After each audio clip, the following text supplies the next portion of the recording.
Hello students, welcome to today's class. In the previous lecture we were discussing about valence bond theory, and in that lecture we came to know that when atoms come close to each other to form the molecule, there are new forces of attraction and new forces of repulsion among them. When the forces of attraction are strong, then forces of repulsion, in that situation atoms are said to be bonded. When the atoms approach each other, there is a regular decrease in their potential energy, and as a result, when the atoms are bonded, there is a minimum potential energy of the molecule.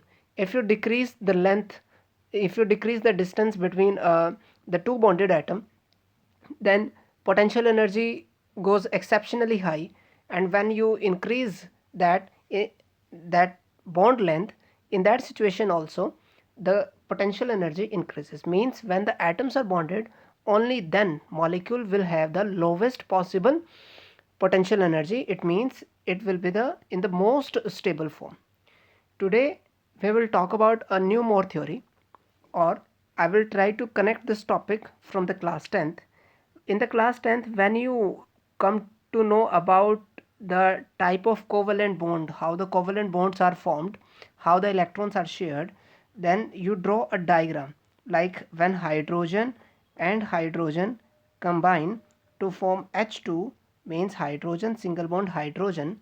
In that situation, you guys draw this in a particular manner. How do you draw? You said that this is the hydrogen atom, this is another hydrogen atom. When they combine to form the molecule, what happens is that there is a kind of common area between the two atoms in which it keep the bonded atoms, bonded electrons, right? This is called overlapping. कि जो दो circle आपने draw किए हैं, उन दोनों को आपने क्या करा दिया, ओवरलैप करा दिया, या फिर इनको आपने क्या करा दिया, इंटरपेनिट्रेट करा दिया, इंटरपेनिट्रेट। आप दोनों में से कोई भी वर्ड यूज कर सकते हैं, either you can use the term overlapping और you can use the term interpenetrate, right? Now what is the basic idea behind this kind of representation? Actually, before we proceed to today's lecture, you must be aware of some points. Like first point is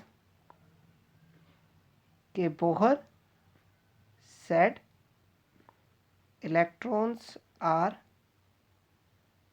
present in shell, but today we say that electrons are present in orbital. ठीक है, electrons are present in orbital. जिनको orbital नहीं बता उनको मैं बता दूं, orbital is the area around nucleus,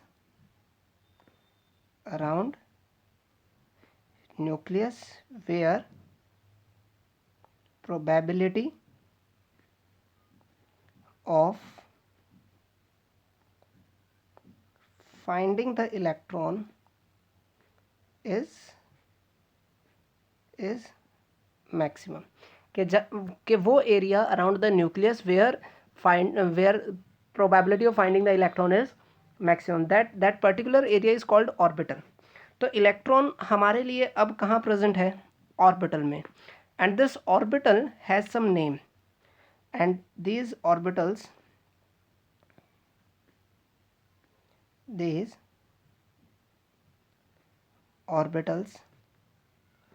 are called S, P, D and F. के S हो सकता है नाम, P हो सकता है, D हो सकता है, और क्या हो सकता है, F हो सकता है. Now what happens is के orbitals have specific shape. Orbitals have specific shape. ठीक है, जब ये ऑर्बिटल्स स्पेसिफिक शेप लिए हुए हैं, जैसे एस की जो शेप है वो कैसी है, स्फेरिकल। स्फेरिकल मतलब कुछ ऐसे सी, ठीक है। पी की शेप कैसी है, पी की शेप है डंबल की,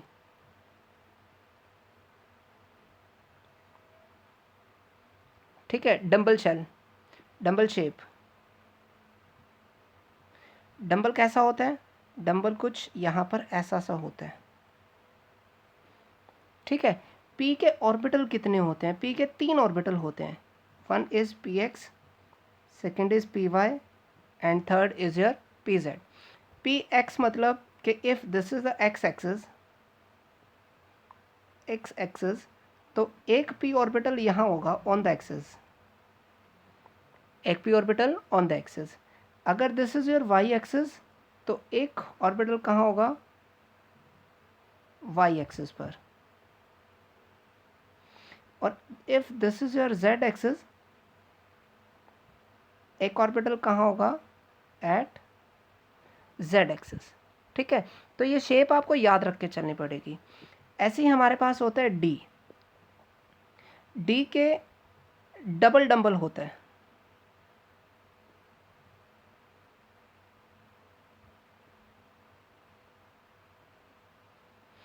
इसके 5 ऑर्बिटल्स होते हैं, एक्स वाई, मतलब if this is X axis and this is your Y axis, तो डबल डंबल मतलब डंबल 2 बार है, एक एक्स एक्सिस पे है और दूसरा कहाँ है, वाई एक्सिस पे। ऐसे ही होता है डी वाई जेड, मतलब ये वाई एक्सिस और ये Z axis.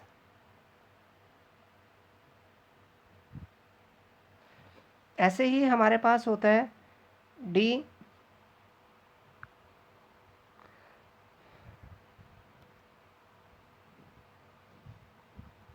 D X Z, मतलब एक एक्सिस आपको क्या लेनी है, एक्स एक्सिस, और दूसरी एक्सिस आपको क्या लेनी है, जेड एक्सिस।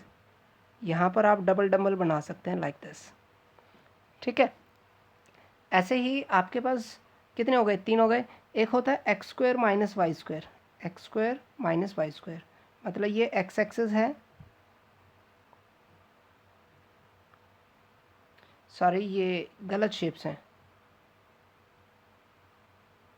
ये तीनों ही शेप गलत है, ठीक है। I will draw it again. X square minus Y square देख लेते हैं पहले, ये होती है कुछ ऐसे सी,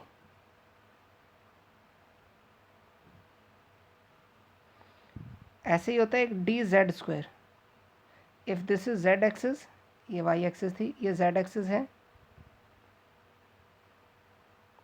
ये क्या आ गया, डी जेड स्क्वायर, ठीक है। अब देखते हैं एक्स वाई, हमने कहा this is X axis and this is your Y axis, तो ये होता है बिटवीन द एक्सिस होता है, ये ऑन द एक्सिस नहीं होता, ये बिटवीन द एक्सिस होता है। ऐसे ही if this is Y axis, this is Z axis, तो this will be your D Y Z, ठीक है। ऐसे ही हमारे पास हो जाता है डी एक्स जेड, मतलब X axis and this is your Z axis, और ये आ जाएगा between the axis like this. ये वो पॉइंट है जो आपको याद होने चाहिए, ठीक है। मतलब these are the different shapes, X S P D F क्या है, ऑर्बिटल्स हैं। ऑर्बिटल क्या होता है, वो एरिया होता है around the nucleus where probability of finding the electron is maximum. तो उस ऑर्बिटल की स्पेसिफिक शेप होती है, एस पी डी एफ उसके नाम होते हैं। चलिए आज की थ्योरी की तरफ हम आगे बढ़ रहे हैं।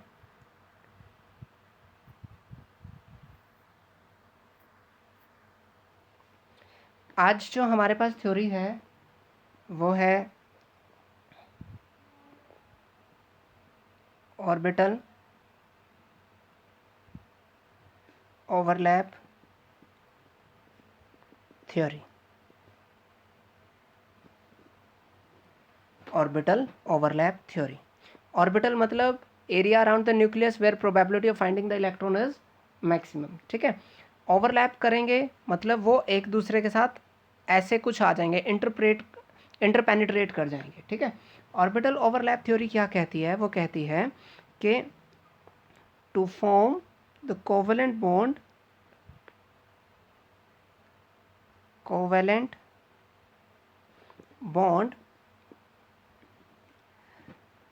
the orbital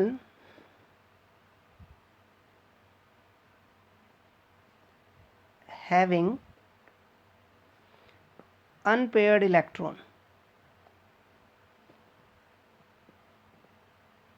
overlap with each other, ठीक है। आपको यहाँ पर एक बात और पता होना चाहिए, और वो ये कि एक ऑर्बिटल के अंदर कितने इलेक्ट्रॉन आते हैं? 2 इलेक्ट्रॉन आते हैं। तो अनपेयर्ड होना चाहिए, मतलब और जिन ऑर्बिटल्स के पास, इट मीन्स इसका मतलब हो गया कि orbitals having single electron, orbitals having single electron are used for covalent bond formation, ठीक है। जिनके पास सिंगल इलेक्ट्रॉन होगा सिर्फ उन्हीं का यूज़ कर सकते हैं, और आई कैन से, और number of bond formed must be equal to number of orbitals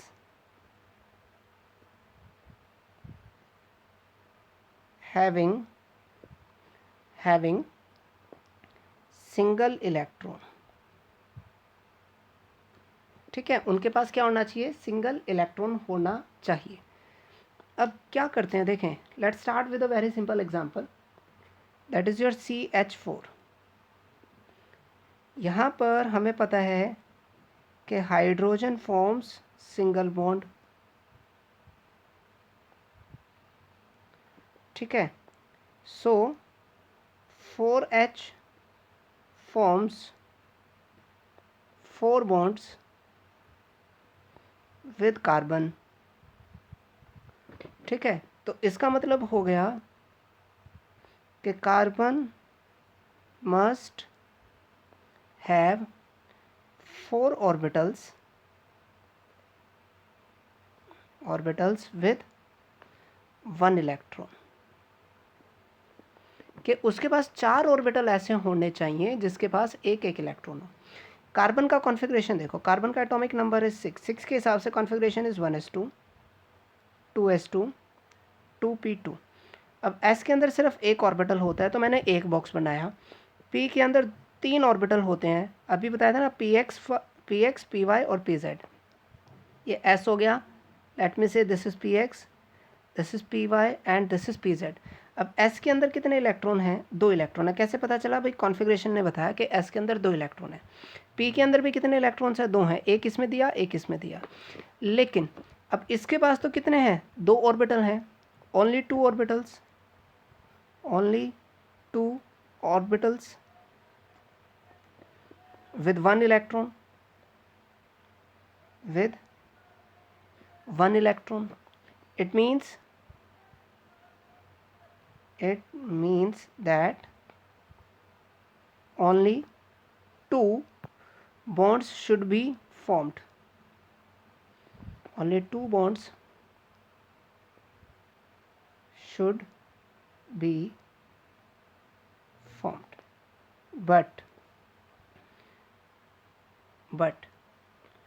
to form the 4 bonds, हमें पता है कि 4 बॉन्ड बना रहा है। टू फॉर्म द 4 बॉन्ड्स, अगर वो 4 बॉन्ड बना रहा है, 1 electron from 2s must be shifted to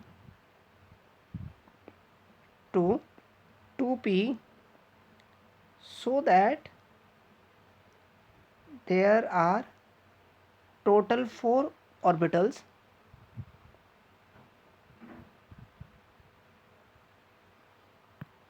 available for bond formation.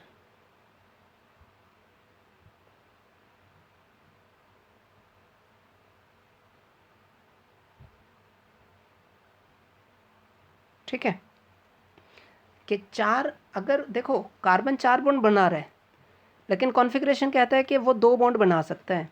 अगर मुझे अब 4 बॉन्ड की फॉर्मेशन एक्सप्लेन करनी है तो उसके लिए क्या बात ज़रूरी है? ज़रूरी बात ये है कि एक इलेक्ट्रॉन कहाँ से इस 2s से उठा के कहाँ भेज दूँ मैं? अगर यहाँ भेज दूँ तो देखो होगा क्या कि ये जो 2s था जिसके अंदर पहले 2 इलेक्ट्रॉन थे, अब यहाँ एक बच जाएगा। p के अंदर जो 3 ऑर्बिटल थे, px, py, pz, यहाँ एक इलेक्ट्रॉन था, यहाँ भी एक था और यहाँ पर भी एक आ गया। तो अब टोटल कितने हो गए? 4 हो गए। बट दिस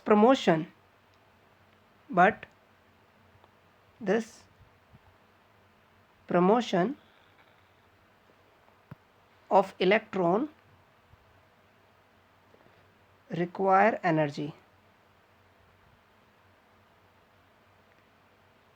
है ना?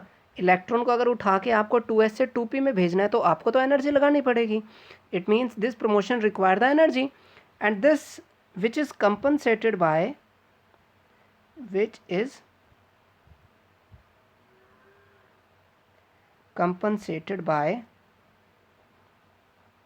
energy released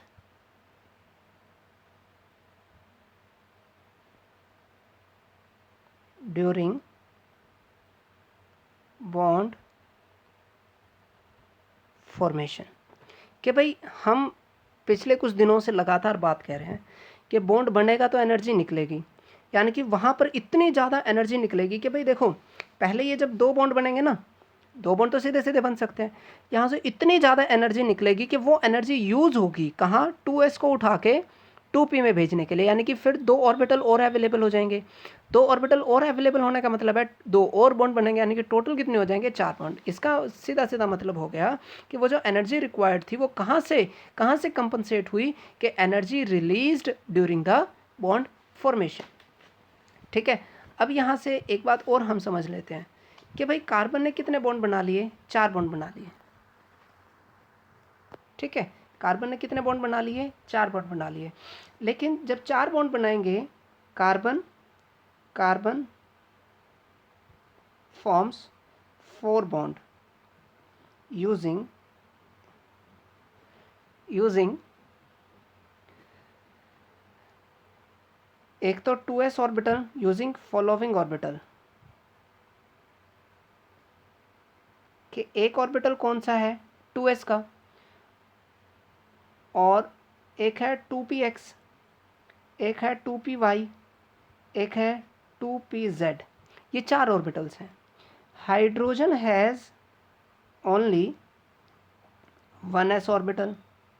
और अभी आपने कहा कि भाई to form the covalent bond orbitals having unpaired electron overlap, कि वो क्या करता है? ओवरलैप करता है। इट मीन्स इसका मतलब हो गया कि 1s orbital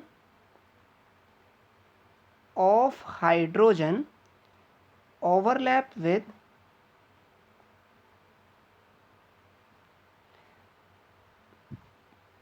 4 orbitals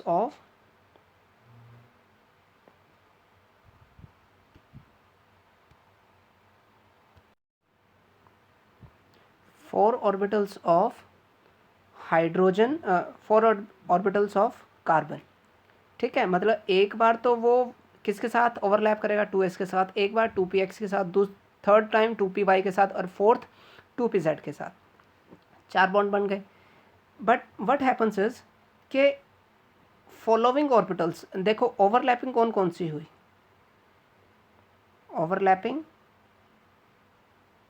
taking place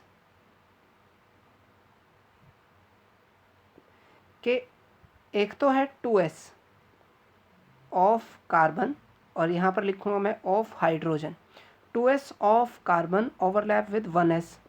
ऐसे ही 2px overlap with 1s। Hydrogen के पास तो 1s ही है। 2py with 1s, 2pz with 1s। ठीक है, यहाँ जो ओवरलैपिंग है, first case in equation 1 overlapping between SS takes place। takes place. As the shape of S is spherical,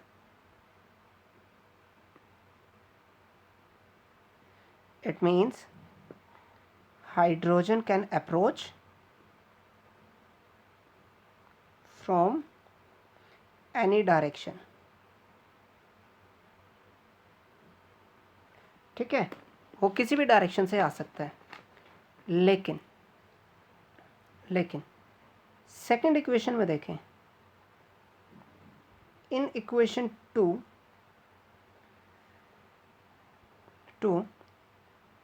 2px overlap with 1s of hydrogen, क्योंकि now px lies on x-axis, it means hydrogen must overlap or come along x-axis to overlap. है ना कि भाई देखो, अगर वो मान लेते हैं कि वो इस एक्सिस पे है तो हाइड्रोजन को कहाँ से आना पड़ेगा, इस एक्सिस से ही आना पड़ेगा. जब वो इस एक्सिस से आएगा तभी इसके साथ ओवरलैप कर सकता है, अदरवाइज ओवरलैप नहीं कर सकता. Similarly in 3 and 4 also.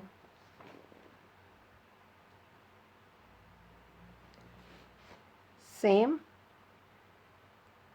In 3 and 4 also. जब मैं थर्ड की बात कहूँगा तो वो कौन सी एक्सिस से आ जाएगा, वाई एक्सिस से आ जाएगा. फोर्थ में कहाँ से आएगा, जेड एक्सिस से आएगा. इसका मतलब हो गया, it means when bonds are formed,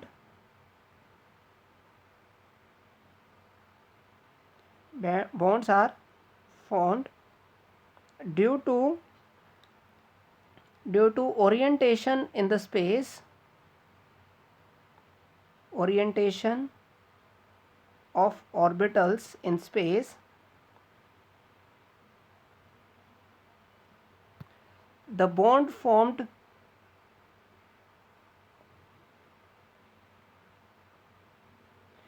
will be in specific direction.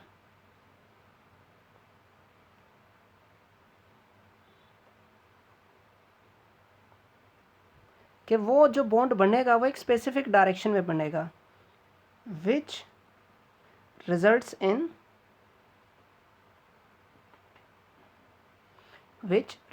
In structure.